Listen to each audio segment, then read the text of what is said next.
Hey everybody, my name is Matt Vogt and this is my first YouTube video. I will today be presenting on 3 ways to help engage the youth at youth ministry, get them more involved at church, and hopefully help them understand who God is. So, the first and primary reason is to be quiet and allow that silence to engulf the youth. So, one of my favorite Bible studies is in Kings with Elijah, and God said he's going to call Elijah on Mount Horeb. So Elijah comes up, and he's probably expecting some very huge things. So first, there's I forget the order, but there's an earthquake first, and he's kind of looking around like, okay, nothing, all right. So God wasn't there, and then there was a mighty thunderstorm, I believe, and you just look, looking around, thunderstorm. Where's God? God was not there either. But finally, the third thing, there was a quiet whisper, and Elijah immediately covers his face and goes down, and there's God.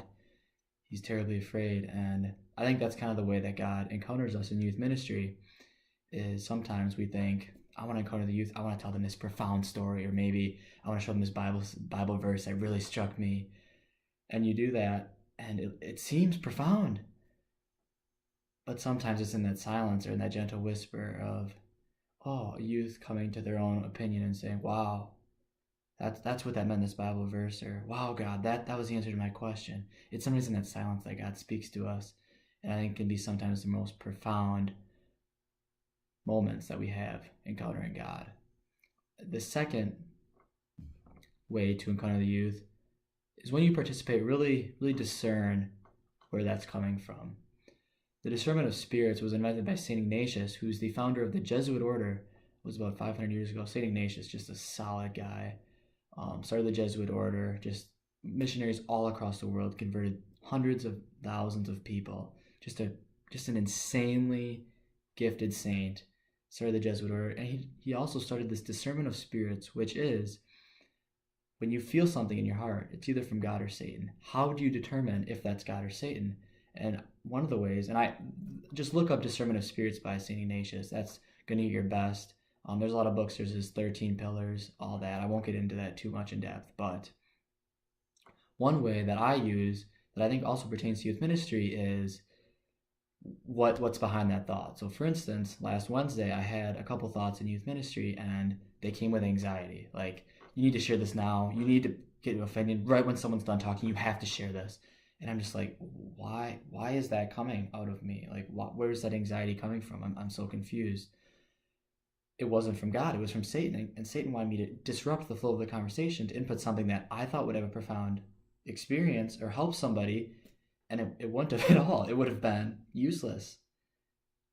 And that's why I was able, thankfully, to discern that. And then God called me and told me to share something else.